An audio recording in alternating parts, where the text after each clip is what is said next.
Hello everyone. आज हम यहाँ पर स्टार्ट करते हैं हमारा क्लास 11 का टॉपिक हमारा सेल बायोलॉजी। सेल बायोलॉजी में इसका है पार्ट फर्स्ट में हम देखेंगे सेल का इंट्रोडक्शन देखेंगे। ठीक है, सेल का इंट्रोडक्शन देखेंगे। आगे की क्लास में हम देखेंगे सेल के टाइप देखेंगे, सेल ऑर्गेनेल्स के बारे में देखेंगे, सेल डिवीजन के बारे में देखेंगे। ठीक है, सेल मेम्ब्रेन, सेल वॉल के बारे में आगे क्लास में देखेंगे। जो हमारी फर्स्ट क्लास में जिसका पार्ट फर्स्ट है सेल बायोलॉजी का, इसमें हम देखेंगे सेल का introduction, what is cell, cell क्या होती है और कौन कौन से साइंटिस्टों ने सेल के बारे में क्या क्या बताया था। ठीक है, तो स्टार्ट करते हैं हमारा आज का टॉपिक सेल बायोलॉजी। सबसे पहले हम देखते हैं सेल की डेफिनेशन।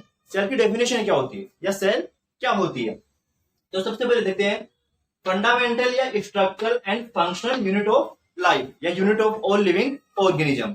जितने भी लिविंग ऑर्गेनिज्म है उनकी सबकी क्या होती है, fundamental, structural and functional unit होती है। ठीक है, अब स्ट्रक्चरल एंड फंक्शनल का मतलब क्या होता है। ठीक है, स्ट्रक्चरल एंड फंक्शनल का मतलब क्या होता है, तो सबसे पहले हम देखते हैं स्ट्रक्चर का मतलब क्या होता है। स्ट्रक्चर का मतलब होता है जब मेटिंग के दौरान क्या होता है, जब स्पर्म प्लस ओवम का कॉन्जुगेशन होता है। ठीक है, स्पर्म प्लस ओवम जब मिलते हैं मेटिंग के दौरान तब क्या बनता है, जाइगोट बनता है। ठीक है, स्पर्म प्लस ओवम जब मिलते हैं तो क्या बनता है, जाइगोट बनता है।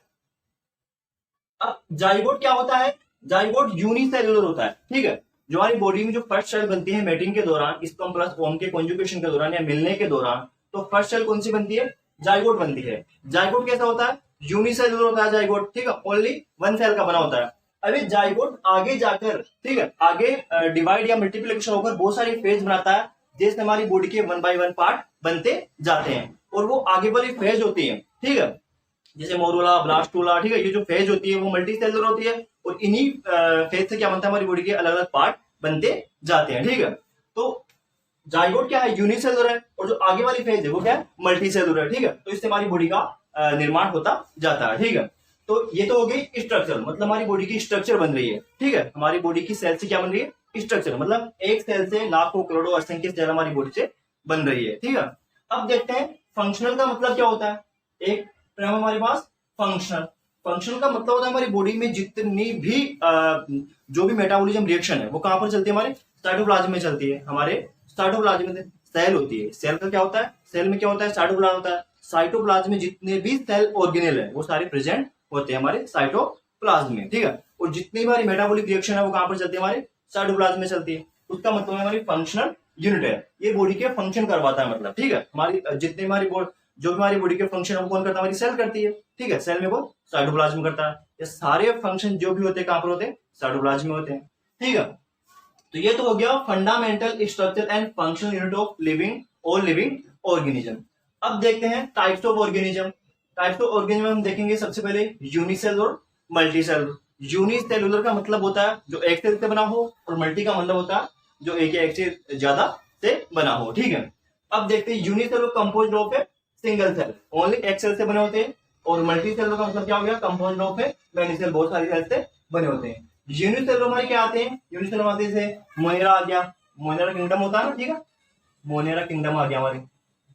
ठीक है, मोनेरा प्रोटिस्टा भी आ गया इसमें। ठीक है ना, इसमें बैक्टीरिया आते हैं, मोनेरा में क्या आते हैं, बैक्टीरिया आते हैं। मल्टी में क्या आ गया, हमारी फंगाई आ गया, प्लांटी आ गया, एनिमेलिया आ गया। ये तीनों किंगडम किसमें आते हैं, हमारे मल्टी सेलुलर, इसमें मल्टी सेलुलर ऑर्गेनिज्म में आते हैं। ठीक है, अब आगे देखते हैं, अब कुछ साइंटिस्ट आए सेल के बारे में बताने के लिए। सबसे पहले हम देखते हैं एंटोन वॉन ल्यूवेनहॉक। ठीक है, एंटोन वॉन ल्यूवेनहॉक ने क्या बताया, फर्स्ट डिस्क्राइब किया लिविंग सेल के बारे में। यहाँ पर यह है सेल। ठीक है ना, सबसे पहले जो जीवित कोशिकाएं थी उनके बारे में किसने बताया, एंटोन वॉन ल्यूवेनहॉक ने बताया। ठीक है, फिर आया रॉबर्ट हुक।